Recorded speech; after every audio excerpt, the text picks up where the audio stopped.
E começando a revisão do capítulo 21 de Boruto TBV, o capítulo tem início em um flashback passando por vários momentos de Boruto NNG, começando por uma conversa descontraída entre Sarada e Chocho, onde a Sarada fala sobre o seu sonho de se tornar Hokage como Naruto, enquanto a Chocho só está pensando em arrumar um namorado. E a partir daí há vários momentos de Boruto NNG sendo retratados do ponto de vista da Sarada, passando pela promessa que o Boruto fez a ela no Monumento dos Hokages no capítulo 10 de NNG, onde ele promete que será o seu suporte e protegê-la quando ela se tornar Hokage, a deixando corada. Pelo diálogo entre ela e a Sumire no capítulo 19 de NNG, onde a Sumire confessa que se incomoda com outras garotas interessadas no Boruto, por uma cena do Naruto dizendo que como Hokage todos da vila são como sua família, por uma cena onde ela também reflete que por não ser uma shinobi tão incrível quanto seu pai e o Naruto, não tinha tempo para pensar em coisas desnecessárias, iria proteger todos da vila e o futuro de Konoha para ser uma Hokage como o sétimo, e terminando nos últimos acontecimentos de Boruto NNG, pouco antes dela despertar o Mangekyou. Em seguida, um flashback inédito entre Boruto e Sasuke, aparentemente logo após eles saírem da vila, onde o Sasuke revela ao Boruto que a Sarada despertou o Mangekyou Sharingan e que isso era o suficiente para ele acreditar nas palavras dela mais do que qualquer evidência, uma vez que é um olho que desperta ao sofrer um choque emocional extremo, por isso ele sabia que algo que vai além da compreensão humana havia acontecido. Além disso, ele também acredita que os olhos dela serão uma grande força para enfrentar essa situação, embora a própria Sarada ainda não tivesse se dado conta que despertou esse poder.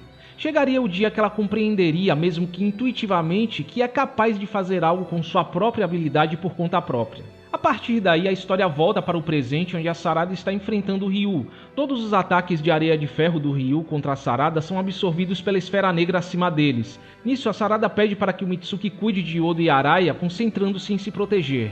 O Mitsuki se mostra preocupado com a Sarada, mas ela o acalma, dizendo que apesar de ser uma habilidade que ela acabou de despertar, ela já compreende como ela funciona. Enquanto isso, o Ryu observa como a habilidade dela funciona e planeja atacar na direção que a areia é absorvida no trajeto entre a Sarada e a esfera, mas esse ataque também é absorvido por outra esfera numa direção oposta, e é aí que ele percebe que há 4 esferas ao redor deles.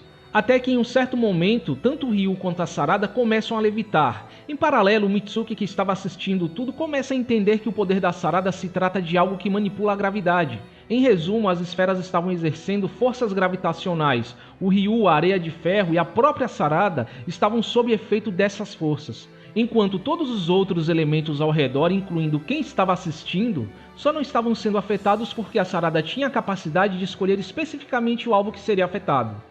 Prosseguindo com a luta, o Ryu começa a ser puxado por uma das esferas, enquanto isso a Sarada começa um diálogo, falando sobre como ela esteve o tempo todo desviando seu olhar tanto da ansiedade que sentia ao ver o seu objetivo de se tornar Hokage cada vez mais distante, quanto de si mesma por nunca ter conseguido fazer nada quando uma desgraça acontecia. Ela tinha medo de aceitar a sua própria impotência e desviou o seu olhar disso. Logo em seguida há um pequeno flashback da cena do capítulo 19 de NNG, em que a Sumire confronta a Sarada sobre se ela se incomoda com outras garotas interessadas no Boruto, onde a Sarada continua o diálogo admitindo que estava abalada pelos sentimentos da Sumire e os seus sentimentos em relação ao Boruto, indicando que de fato ela sentiu ciúmes da Sumire naquele momento, como muitos, incluindo eu mesmo, já imaginavam desde aquela época, visto a reação que a Sarada teve logo em seguida. Continuando, ela diz que via tudo isso como uma fraqueza e rejeitava, acabando por rejeitar até mesmo o poder escondido dentro dela sem nem se dar conta disso.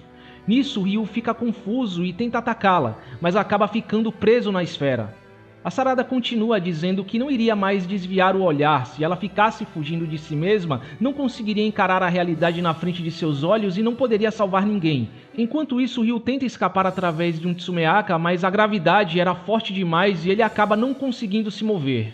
Por último, a Sarada encerra o seu diálogo de forma épica, dizendo que se tornar Hokage era o seu sonho, então por isso, em primeiro lugar, ela precisava começar a se aceitar. E por fim finaliza o Ryu revelando o nome da habilidade de seu Mangekyou, o Hirume, que é outro nome para a deusa Amaterasu até onde eu pesquisei, que também pode significar literalmente Grande Dama do Sol, mas eu vou comentar melhor sobre isso nas considerações finais.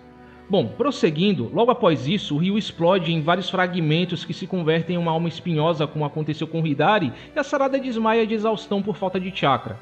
Enquanto isso, em paralelo, a Ada estava observando tudo e informa a Boruto e Kashin Code que o Ryu foi derrotado graças ao novo poder da Sarada, o que, segundo Code, era um dos objetivos mais importantes nesta luta, embora fosse uma pena o que aconteceu com a Yodo, algo que o Code via como um sacrifício necessário, um fator que contribuiu para o resultado final dessa vez. Ouvindo isso, Boruto confronta o Code perguntando se existia a possibilidade da Sarada ter despertado seus olhos com todos saindo dessa situação a salvo. Mas o Code, bem a contragosto, apenas responde que se ele tivesse ido ajudá-los, ela não teria despertado esses olhos. E nisso o clima começa a ficar tenso, porque o Boruto percebe que o Code sabia disso e ficou calado. Ele não falou nada sobre o que aconteceria com a Yodo, mas o Code se defende convencido de que o seu julgamento estava certo.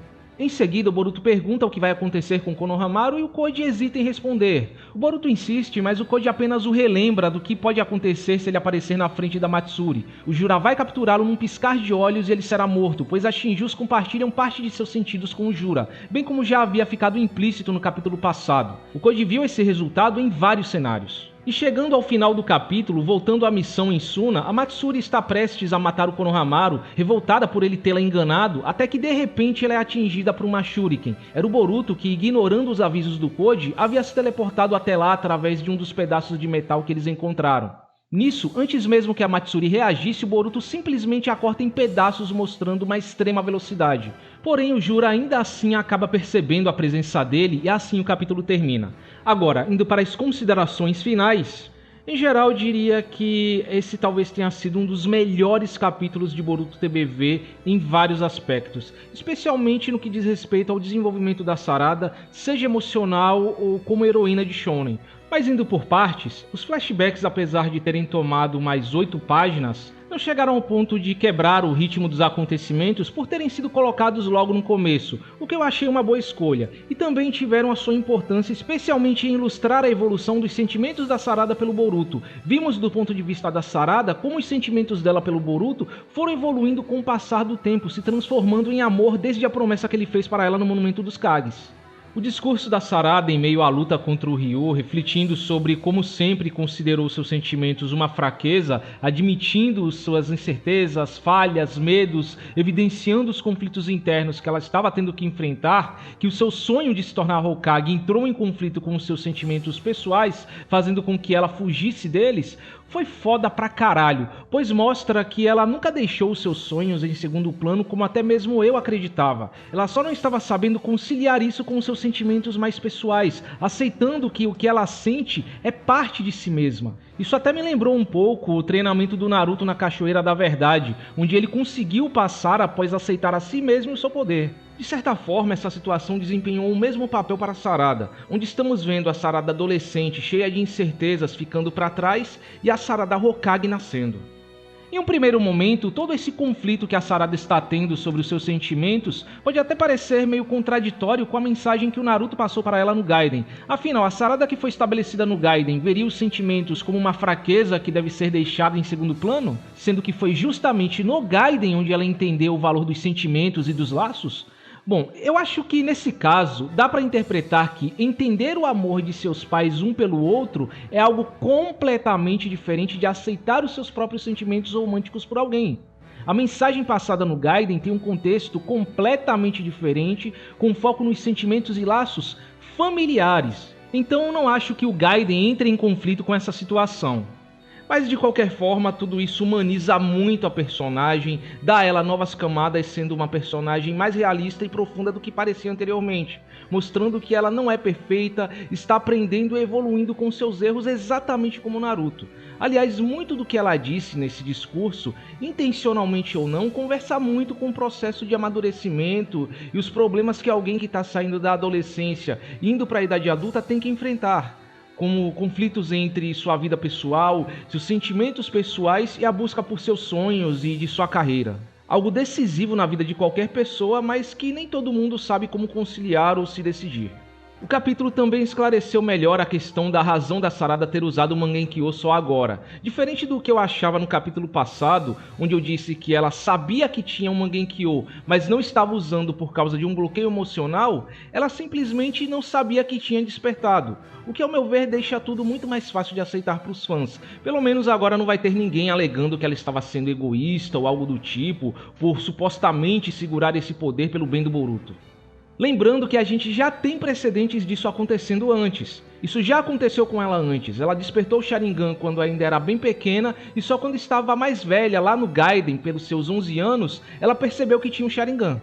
Isso já não é nenhuma novidade entre os usuários de Sharingan nessa franquia. O Sasuke, por exemplo, despertou o Sharingan no massacre do clã e só foi descobrir que despertou na luta contra o Haku. O Kakashi despertou o Mangekyō Sharingan na luta contra a Rin e só foi descobrir que despertou anos depois. Qualquer pessoa que esteja problematizando isso ou lê o mangá com o olho do cu ou tá criticando isso de má fé.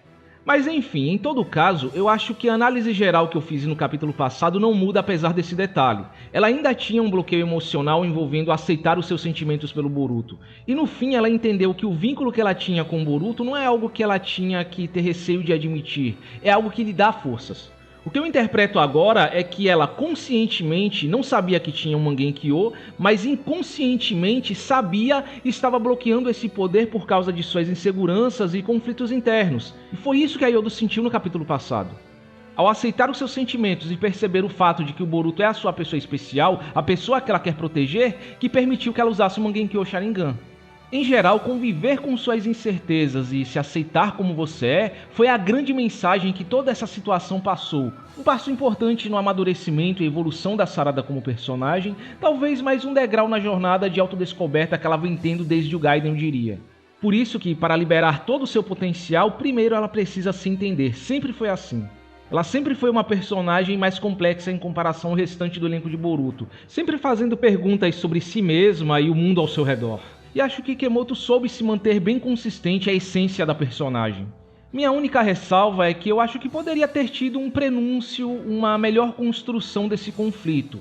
Porque por mais que a Sarada diga que vê os seus sentimentos pelo Boruto e suas incertezas como fraquezas, não é isso que ela mostra na prática. Muito pelo contrário, ela sempre mostrou seus sentimentos pelo Boruto de forma bem clara, apesar de não admitir. Ela vem lutando pelo Boruto com unhas e dentes pelos últimos 3 anos. Nunca houve indícios de que ela via os seus sentimentos como fraqueza ou priorizava o seu sonho como Hokage acima de tudo. Infelizmente, a impressão que passa é que esse conflito foi meio que jogado do nada. Quanto ao quesito impacto visual e clímax de uma luta, esse capítulo superou muito o capítulo 12, o desfecho da luta contra o Hidari, dando o desfecho mais épico possível para essa luta contra o Ryu.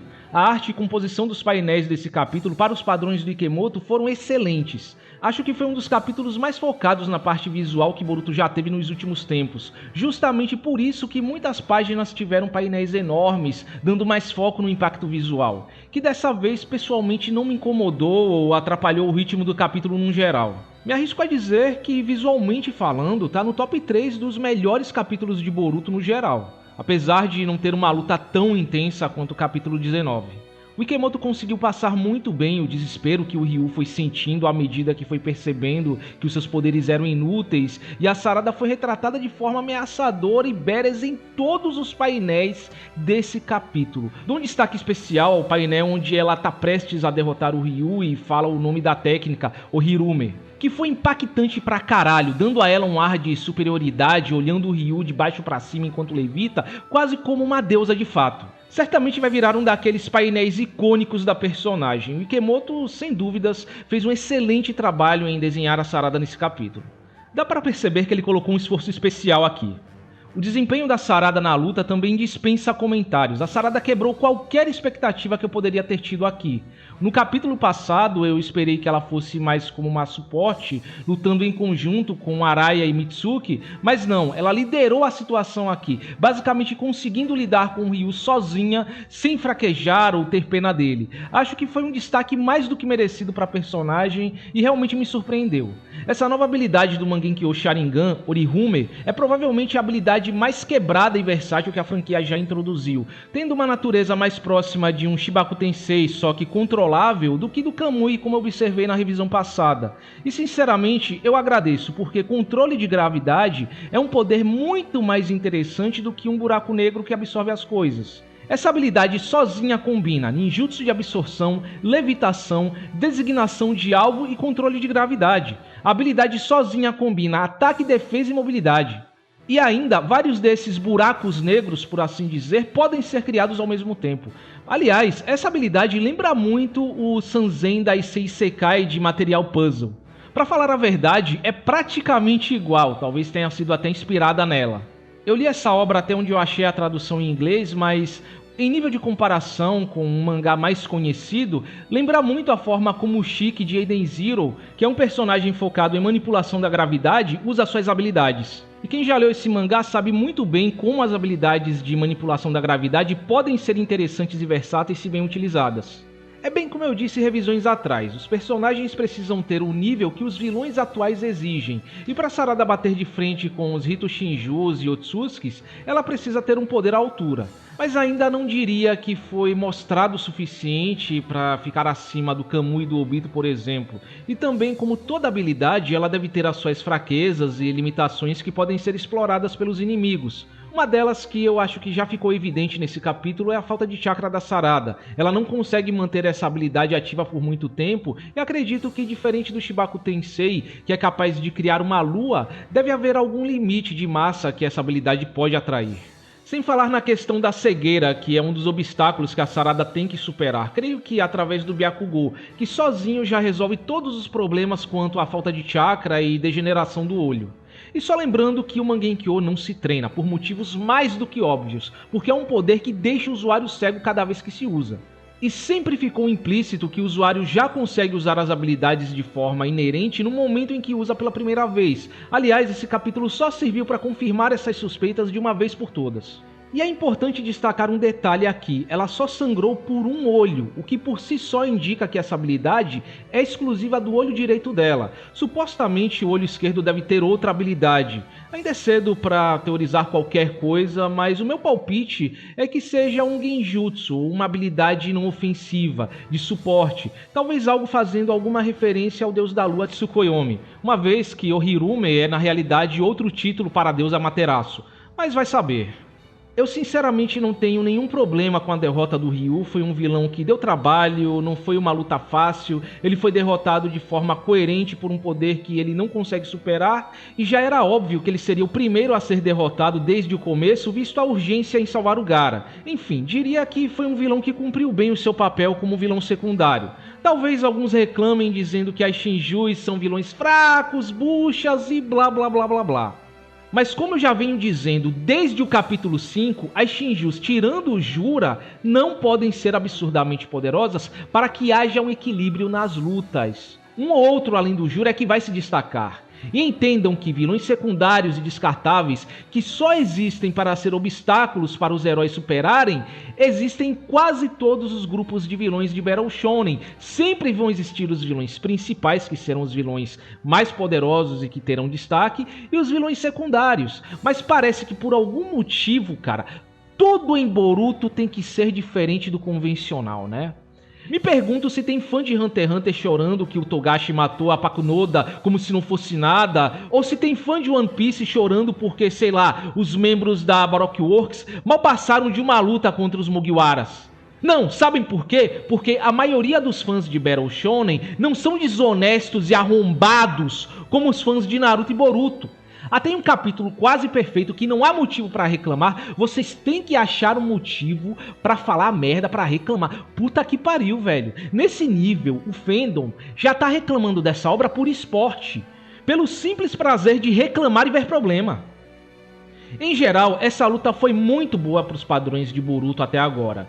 Infelizmente, ainda não coloco ela no mesmo nível da luta contra o Boro, porque talvez tenha faltado mais estratégia e trabalho em equipe. Por fim, falando da parte final do capítulo envolvendo o atrito entre Boruto e Koji e o salvamento do Konohamaru, Acho que tivemos alguns acontecimentos bem interessantes aqui. Parece que finalmente houve a confirmação de que o Koji não é nenhum santo e que o Boruto cresceu o suficiente para não confiar cegamente nele e ter uma postura firme contra ele. Eles são só aliados por conveniência no final das contas, e de fato o Koji não é confiável, ele está disposto a esconder informações do Boruto, sacrificando qualquer um ao priorizar os melhores resultados, como já se teorizava nos últimos capítulos. Ele usou a Yodo como uma ferramenta descartável apenas para despertar o Mangekyou da Sarada e mais nada além disso.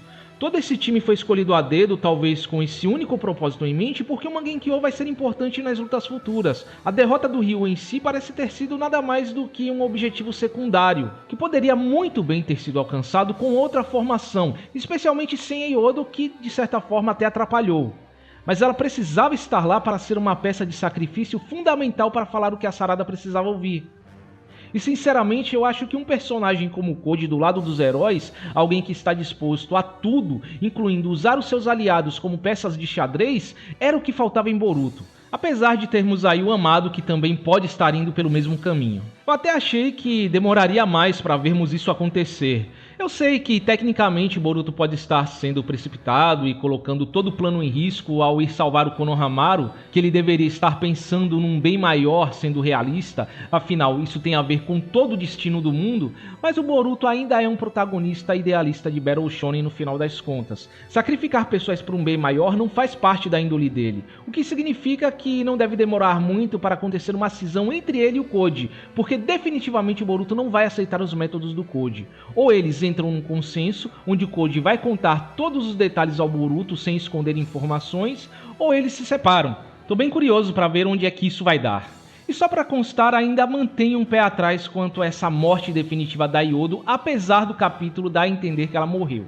Não seria estranho o Boruto dar um jeito nisso, teleportando a Yodo para ser curada pela Himawari, ou usando o método de transformá-la em árvore como eu sugeri na revisão passada. Não boto muita fé que vão matar uma personagem da nova geração assim. Eu esperaria pelos próximos capítulos antes de ter certeza de qualquer coisa. Sinceramente, eu também não tenho problemas com o Boruto indo salvar o Konohamaru, pois ele fazendo isso no final não atrapalhou o andamento de situação alguma. Como eu disse na revisão passada, essa situação entre Konohamaru e Matsuri já não tinha muito para onde ir mesmo. Depois daqueles dois Odama Razengans, eu acho que dificilmente ele ia sair dessa situação com chakra para fazer alguma coisa contra Matsuri. Ao meu ver, foi dentro do esperado e até nos proporcionou uma cena bem foda com o Boruto fatiando a Matsuri a la Trunks contra a Frieza, fazendo uma entrada épica. Foi um bom desfecho. Eu não estou preocupado em relação a Matsuri, acho que essa não é a última vez que veremos ela, até porque eu sinto que o Jura logo vai aparecer aí e recuperar a alma espinhosa dela. Caso contrário, seria um grande desperdício não vermos a força total de Machinju que venceu o Gaara, ou não acontecer uma luta contra o time 10 que inclusive juraram libertar a Moeg. Quanto às minhas expectativas para o próximo capítulo, acho que o único resultado dessa intromissão do Boruto vai ser a vinda do Jura. Eu só consigo enxergar dois cenários aqui. O primeiro é que o Jura vai sair dos pedaços da Matsuri antes dela se converter em uma alma espinhosa e dar uma surra no Boruto, deixando quase morto, dando uma brecha para o Momoshiki se manifestar, sendo a única forma do Boruto sobreviver a essa situação. E a segunda, e que eu acho mais realista, é que a mesma coisa vai acontecer, mas o Boruto vai conseguir escapar por sorte. Por mais que eu goste do primeiro cenário, até porque num embate entre Momoshiki e Jura podemos ter respostas sobre a origem do Jura, se ele é de fato a encarnação de um Otsutsuki que deu origem ao Jubi do Ishiki ou não, e sinceramente não achar ruim termos mais um volume focado em luta, sendo realista não acho que teremos 2 volumes seguidos focados em luta. Não descarto a possibilidade do Kawaki também aparecer, mas eu acharia jogado demais e também eu acho que é cedo para ele ter acesso a todo o potencial do Ishiki caso ele tire os limitadores. Mas enfim, independente do resultado, eu acredito que o Jura deve sair dessa situação um pouco mais esclarecido sobre os laços humanos, descobrindo que pode explorar o amor do Boruto como uma fraqueza, percebendo que ele pode atraí-lo com seus entes queridos. Mesmo que o Boruto fuja, ele pode sequestrar a Sarada, Konohamaru ou a Himawari e esperar que o Boruto venha até ele. Bom, então é isso. Espero que vocês tenham gostado da revisão e nos vemos no próximo vídeo.